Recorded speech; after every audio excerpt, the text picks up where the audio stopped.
Hello my friends, and welcome to Greatest Rock and Metal, where I talk about what I believe are the greatest rock and metal bands of all time, based on listening to thousands of CDs and going to hundreds of gigs over the years.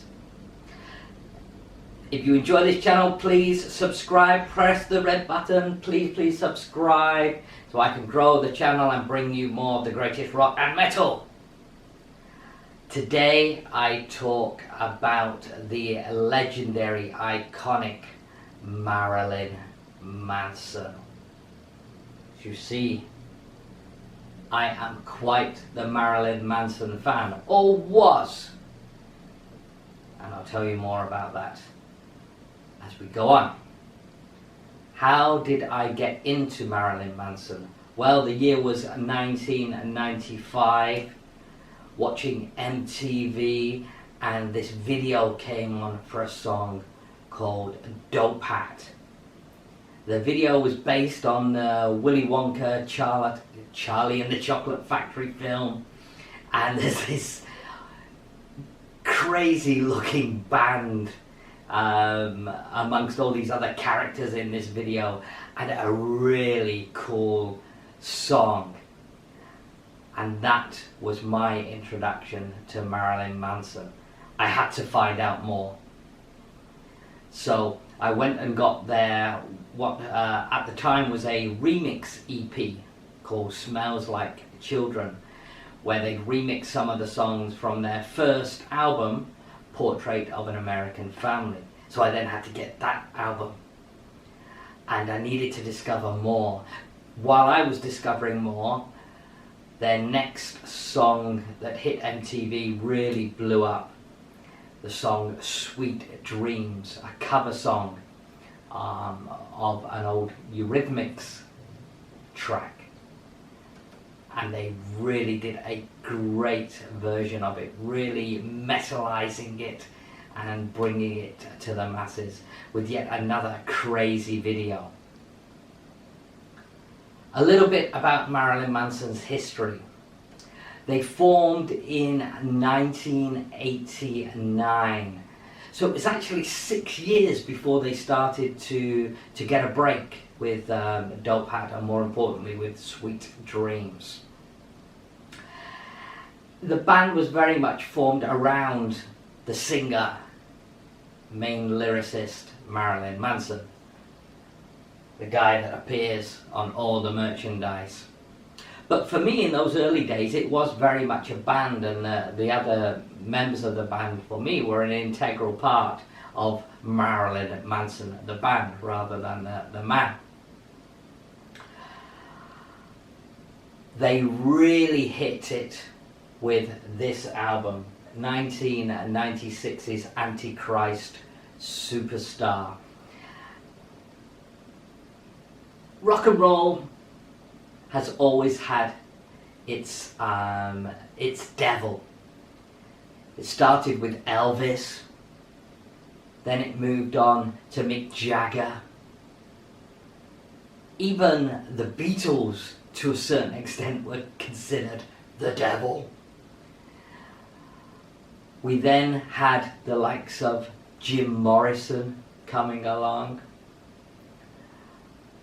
Kiss, for devil worshippers in the eyes of some people, Alice Cooper. All of these were influences in creating Marilyn Manson. And in '96, with Antichrist Superstar, he was seen as the Antichrist by mainly the people in America. It created a huge amount of publicity for him and helped the band explode. Not only that, it wasn't just about the image, the album itself was brilliant.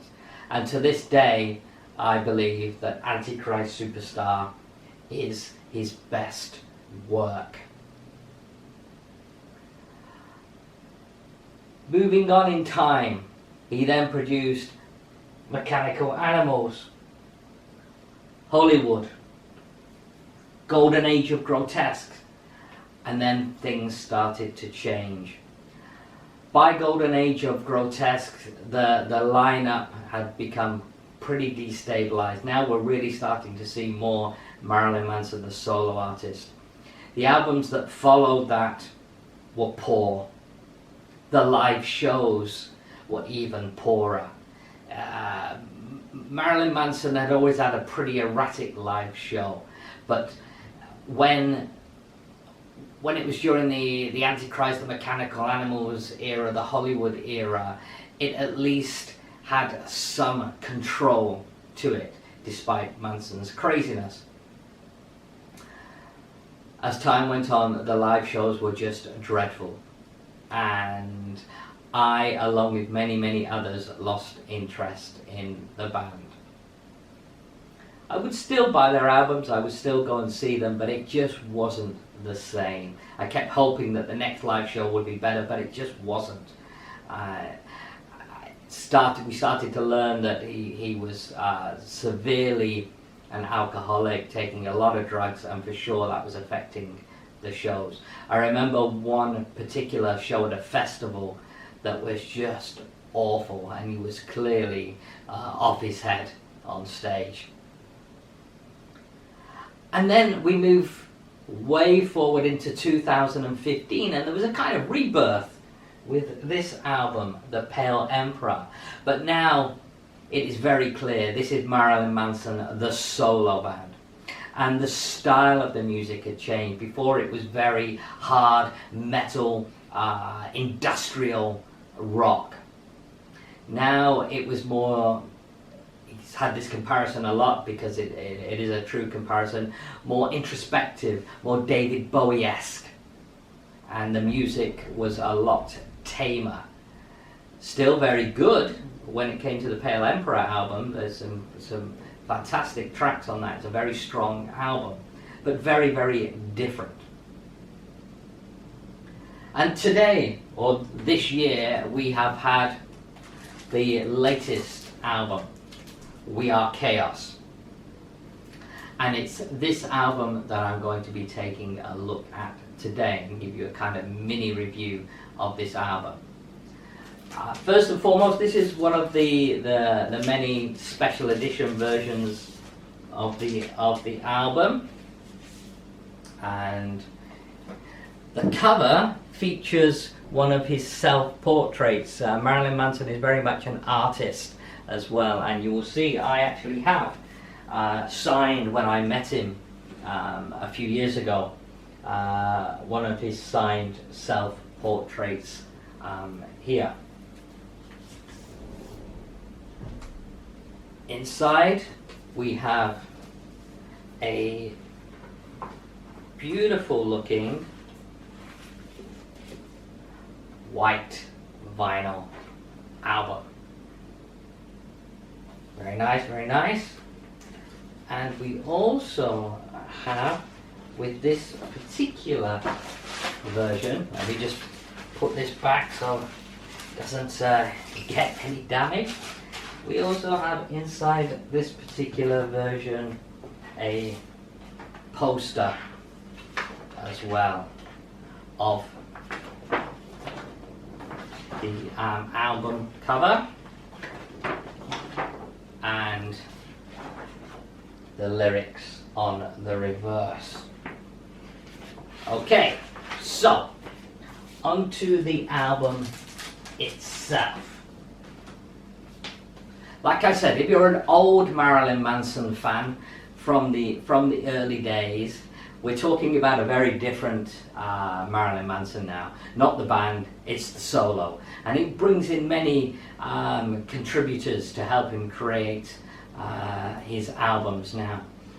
This particular album, the main contributor to this album from the music side was a guy called Shooter Jennings, who is more known for being involved in country and western kind of rock music.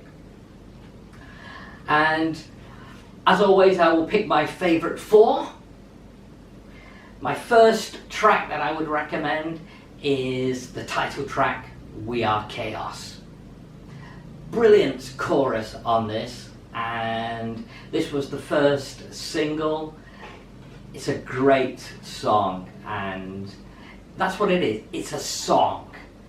We're talking a lot more low key, no big heavy metal riffs really here on this album. There's a few here and there, but it's a mid-tempo, good sing-along type of song, as much as you can kind of sing along with Marilyn Manson songs.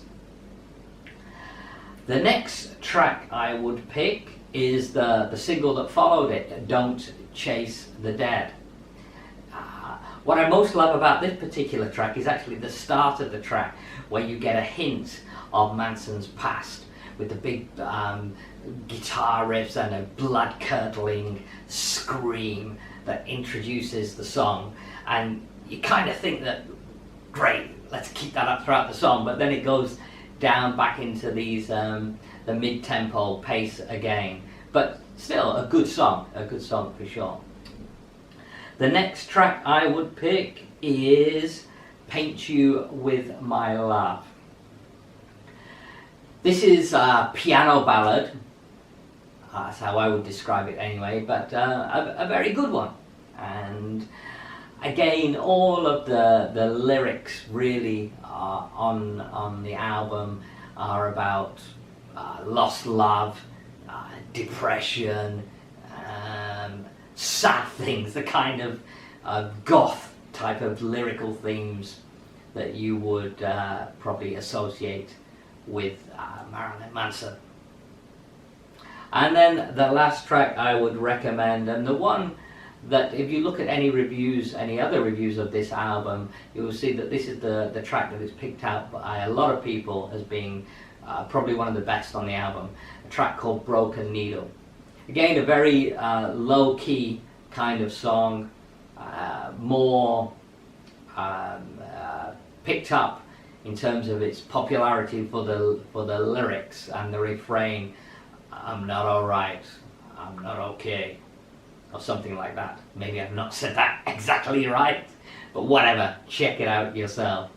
And so there you have it. It's an okay album. A lot of the reviews that have been going out about this album have like, wow, this is brilliant, blah, blah, blah, blah, blah. I cannot say that. I cannot say it's brilliant. It's tough for me because this is a different Marilyn Manson. I still pine for the olden days, but he's no longer that man and that band is no longer there. So it's okay. Would it be one of the top albums for me to recommend, like others have said? No. And I actually believe that Pale Emperor, if you're going to pick one from the newer era of Manson, that's the album to go for. So, let's go back in time to when Marilyn Manson ruled the world, in my opinion anyway. But before we do that, let's take a look at rock t-shirts by the sea.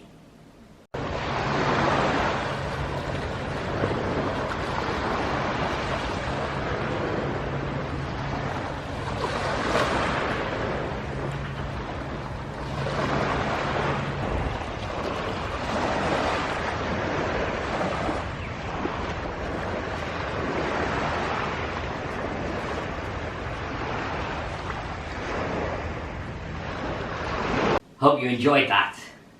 So, let's go back in time to the time when, like I said, Marilyn Manson, for me, ruled the world. They were dangerous, they were exciting, they were crazy. I was lucky enough to see them on what was titled the Dead to the World tour that they played in the UK to support the Antichrist Superstar album, and that was in 1997 when I got to see that. But the following year, 1998, was for me the real height of the band. There'd been a slight lineup change. We now had the very famous nowadays John 5 on guitar. On drums was Ginger Fish, and some of you may know that John 5 and Ginger Fish have played now with Rob Zombie's band for quite some time.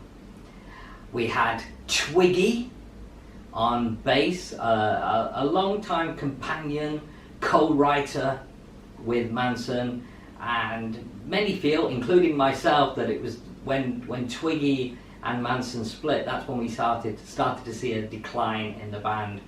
And then we had Madonna Wayne Gacy on keyboards.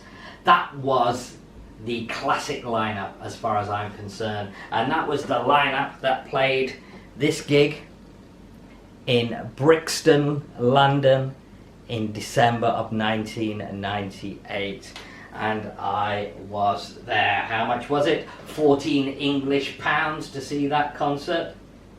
What a concert. What a concert. There had been a huge amount of excitement building up for this concert because it was going to be the only UK date on the Mechanical Animals tour. Why? Because at this point now in Manson's career, like I say, it was the pinnacle. There was a huge demand all over the world to see the band.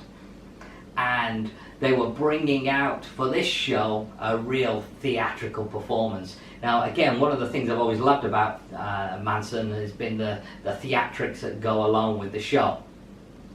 They've been great on these Antichrist tour. They were ramped up even more for the Mechanical Animals tour. They included things like the giant drugs lighting rig that you may have seen on some of their videos for the song I Don't Like the Drugs but the Drugs Like Me. There was strippers stroke dancing girls on stage. There was a great light show. There was costume changes from Manson, and there was a fantastic set list that mainly focused on the new Mechanical Animals album, and rightly so, because it was a strong album, and they'd only recently toured Antichrist Superstar in the UK, so it was good that they actually focused on their new album. So we got tracks like Rock Is Dead, The Dope Show, I Don't Like the Drugs but the Drugs Like Me, but we also got the great tracks from the past. We got the Sweet Dreams cover, we had Lunchbox, I got my lunchbox and I'm armed real well. We had The Beautiful People, which had been the big smash single from Antichrist Superstar and always closed out the show. And we also had what for me is always one of the highlights of a Marilyn Manson show, if he does it, the song Antichrist Superstar, where he decks himself up Hitler-esque like giant pulpit and baits the crowd to sing along. It was a great show. The Academy was a perfect venue for it. Not too big, not too small, and standing downstairs. Everything about the show was brilliant. One of the best concerts that I have seen for sure, and him at the real peak of his powers. So there you have it. That's my thoughts on the new Marilyn Manson album and a little bit about the Mechanical Animals period of time. I'm going to revisit at a later date the Antichrist Superstar album and tour, because that for me is one of or it is the musical highlight for me. So I will leave you with 4 recommended albums if you want to find out more about Marilyn Manson, and they are, of course, the Antichrist Superstar album, Mechanical Animals album, Hollywood, and a more recent one, The Pale Emperor. There you have it. Thank you very much for watching. Please press the red button, subscribe to the channel, and remember, as always, we rock!